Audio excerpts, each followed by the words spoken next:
devotee once asked Ma Anandamayi, Ma, is it ever possible to bribe God? Ma smiled and answered, by cheating. You yourself alone will be cheated. God is everywhere. He pervades everything. He, whom you think you have sought in vain for so many years, is not apart from you.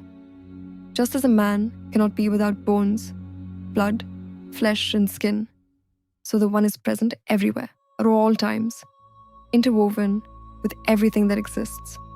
God is one's very own self, the breath of one's breath, the life of one's life, the Atma.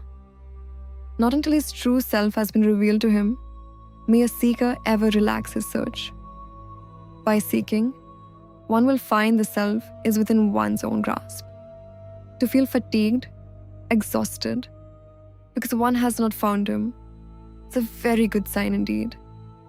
It indicates that one is nearing the purification of one's heart and mind,